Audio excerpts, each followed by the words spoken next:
નમસ્કાર વિદ્યાર્થી મિત્રો, હું નિલેશ દેસાઈ લઈને આવ્યો છું ટીચ એન્ડ ગ્રોથ બાય નિલેશ. મિત્રો, આપણી નવી યુટ્યુબ ચેનલમાં આજથી એટલે કે ફર્સ્ટ ડે ધોરણ 10 ગણિત ચેપ્ટર 1 થી શરૂઆત કરીશું. ઘણા મિત્રોને એમ હશે કે ધોરણ 6, 7, 8, 9, 10, તો સૌ પ્રથમ ધોરણ 10 થી એક ચેપ્ટર વાઇઝ દરેક ક્વેરી સોલ્વ કરતા જઈશું. જે પણ એક્ઝામ્પલ તમને હાર્ડ પડતા હશે તમામ એક્ઝામ્પલ શોર્ટ ટાઈમમાં શોર્ટકટથી સોલ્વ કરી આપીશ. તો ચાલો મિત્રો, ચાલુ કરીશું. First topic chapter 1. પહેલા અમુક વસ્તુ સમજી લઈશું મિત્રો. ગણતરીની સંખ્યાઓ કે જે 1, 2, 3, 4 થી અનંત સુધી વગેરેને પ્રાકૃતિક સંખ્યાઓ કહે છે. જે પણ સંખ્યા તમે 1 થી ચાલુ કરો તેને શું કહેવાય? પ્રાકૃતિક, જેને આપણે નેચરલ નંબર્સ કહીશું. પ્રાકૃતિક સંખ્યાના સમૂહને n તરીકે દર્શાવાય. પ્રાકૃતિક સંખ્યાના સમૂહને શું કહીશું? n તરીકે દર્શાવીશું. પછી બીજા નંબરે સમજીશું પ્રાકૃતિક સંખ્યાઓમાં શૂન્યનો જો સમાવેશ કરો તો એ સંખ્યા બની જાય પૂર્ણ સંખ્યા. પૂર્ણ સંખ્યાને દર્શાવીશું w તરીકે. પછી બીજા નંબરે આગળ મિત્રો, જો શૂન્ય એટલે કે 0 બધી જ પ્રાકૃતિક સંખ્યાઓ, બધી જ પ્રાકૃતિક એટલે કે જે 1 થી શરૂઆત થતી હોય અનંત સુધી, તથા દરેક પ્રાકૃતિક સંખ્યાઓની વિરોધી, આ જે પ્રાકૃતિક સંખ્યાઓ હશે એની વિરોધી સંખ્યા, એનો પણ સમાવેશ થાય, પ્રાકૃતિક સંખ્યાઓનો પણ સમાવેશ થાય અને શૂન્યનો પણ સમાવેશ થાય. આ તમામ સંખ્યાઓના સમૂહને પૂર્ણાંકોનો સમૂહ કહે છે. પૂર્ણાંકોના સમૂહને બે રીતે દર્શાવી શકાય, i તરીકે અથવા તો z તરીકે દર્શાવાય છે.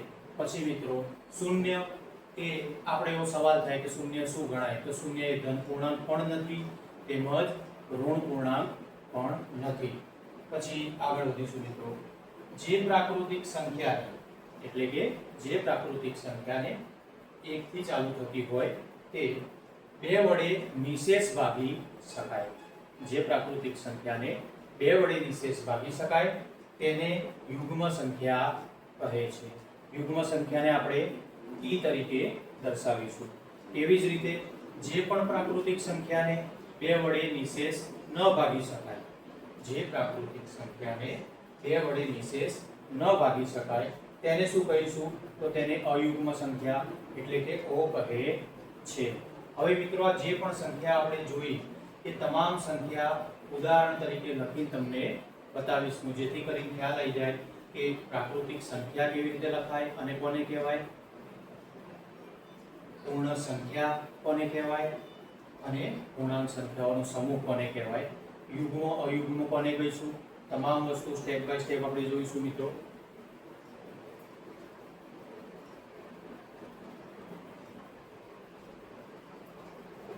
તો સૌપ્રથમ પ્રાકૃતિક સંખ્યા જેને n તરીકે દર્શાવીશું આપણે.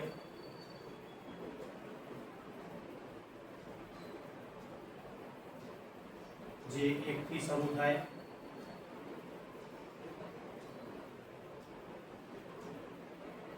અપ ટુ અનંત સુધી, ઇન્ફિનિટિવ છે મિત્રો. પછી બીજા નંબરે પૂર્ણ સંખ્યા. પૂર્ણ સંખ્યાને આપણે દર્શાવીશું w તરીકે. w એટલે તો પ્રાકૃતિકના આગળ જો શૂન્ય લાગી જાય એટલે તમામ સંખ્યાઓને પૂર્ણ સંખ્યાઓ કહે છે. બસ પૂર્ણ અને પ્રાકૃતિક 1 થી શરૂ થાય, પૂર્ણ સંખ્યા 0 થી શરૂ થાય. એવો પ્રશ્ન પૂછાય કે નાનામાં નાની પ્રાકૃતિક સંખ્યા 1 છે અને નાનામાં નાની પૂર્ણ સંખ્યા તો 0 છે.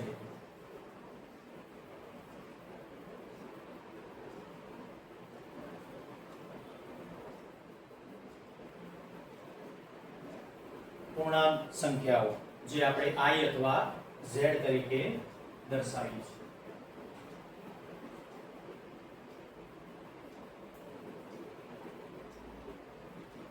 પૂર્ણાંક સંખ્યાઓ મિત્રો, 0 થી પ્લસ જાઓ તો 1, 2 કરતા અનંત સુધી, 0 થી ડાબી બાજુ જાઓ તો -1, -2 કરતા અનંત સુધી દર્શાવી શકાય છે. પૂર્ણાંક સંખ્યાઓ એટલે 0, પ્રાકૃતિક સંખ્યા અને પ્રાકૃતિક સંખ્યાની વિરોધી, કોઈ પણ સંખ્યાની વિરોધી સંખ્યા એટલે માઈનસ. શૂન્ય પ્રાકૃતિક સંખ્યા અને પ્રાકૃતિક સંખ્યાની વિરોધી સંખ્યાઓને પૂર્ણાંક સંખ્યાઓનો સમૂહ i અથવા z કહે છે. પછી શૂન્ય એ ધન પૂર્ણાંક નથી તેમજ ઋણ પૂર્ણાંક પણ નથી.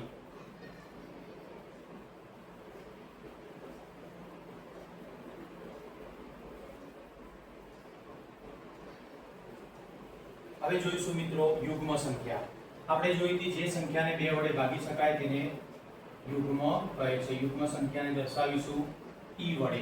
તો યુગ્મ સંખ્યા કઈ સંખ્યાને 2 વડે ભાગી શકાય? તો 2 4 6 ટુ ઇન્ફિનિટી અનંત છે. એ જ રીતે અયુગ્મ સંખ્યા કોને કહીશું? તો અયુગ્મ સંખ્યાને o તરીકે દર્શાવાય.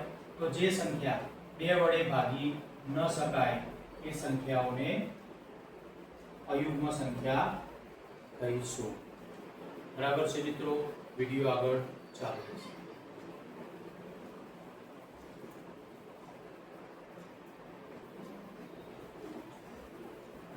ચલો મિત્રો આગળ જોઈશું એક સિવાયની કોઈ પણ પ્રાકૃતિક સંખ્યાના અવયવ. એક સિવાયની કોઈ પણ પ્રાકૃતિક સંખ્યાના એટલે કે એકથી મોટી કોઈ પણ પ્રાકૃતિક સંખ્યાના અવયવ જો ફક્ત એક અને તે સંખ્યા પોતે જ હોય તો તેને અવિભાજ્ય સંખ્યા કહે છે. ઉદાહરણ તરીકે સૌથી નાની અવિભાજ્ય સંખ્યા 2. ભલે તે બેકી સંખ્યા હોય પણ 2 ને ભાગી શકાય નહીં. અવિભાજ્ય સંખ્યામાં સૌથી નાની પૂછે તો સૌથી નાની અવિભાજ્ય સંખ્યા 2. કાં તો એનો અવયવ ફક્ત 1 હોય અથવા તો તે અવિભાજ્ય સંખ્યાને ભાગવા માટે તે સંખ્યા પોતે જ જોઈએ તેને અવિભાજ્ય સંખ્યા કહે છે. અવિભાજ્ય સંખ્યાને આપણે p તરીકે દર્શાવીશું. પછી આગળ યુગ્મ સંખ્યાઓ પૈકી યુગ્મ એટલે કે બેકી સંખ્યાઓ 2 4 6 8 યુગ્મ સંખ્યાઓ પૈકી ફક્ત 2 જ અવિભાજ્ય સંખ્યા છે. આપણે બેકી સંખ્યા જોઈએ 2 4 6 8 10 12 14 18 20 22 24 એ રીતે. તો એમાં માત્ર તમે જોજો એક જ 2 જેવા હશે કે જે કોઈના ઘડિયામાં નહીં આવતા એટલે કે તેને અવિભાજ્ય સંખ્યા કહે છે. બાકી તમામ સંખ્યાઓ વિભાજ્ય છે. પછી આગળ વધીશું એક સિવાયની કોઈ પણ પ્રાકૃતિક સંખ્યા.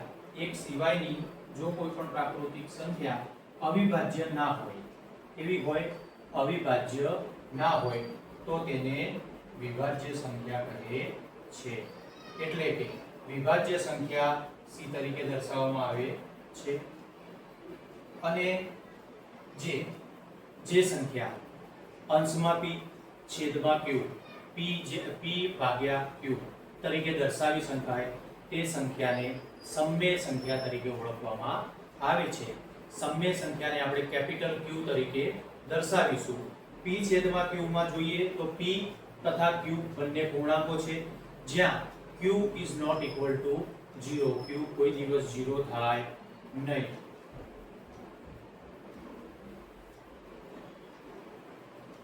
હવે આગળ જોતા પહેલા મિત્રો અવિભાજ્ય સંખ્યા કોને કહેવાય? એ 1 થી 50 સુધીની અવિભાજ્ય સંખ્યા અત્યારે હું તમને લખી આપીશ.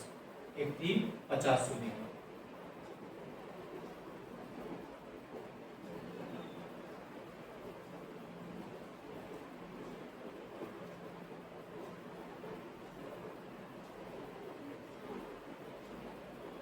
સૌપ્રથમ અવિભાજ્ય સંખ્યાની સૌથી નાની અવિભાજ્ય સંખ્યા 2.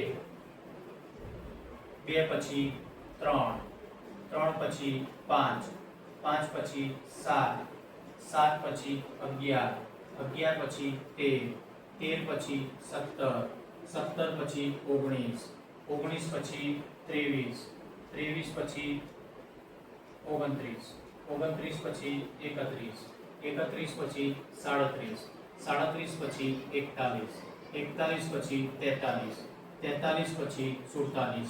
1 થી 50 સુધીમાં મિત્રો 15 સંખ્યા એવી આવશે જે અવિભાજ્ય સંખ્યા કહેવાય. તો અવિભાજ્ય સંખ્યા એટલે એ સંખ્યા કોઈ વડે ભાગી ના શકાય, કોઈના ઘડિયામાં આવે નહીં.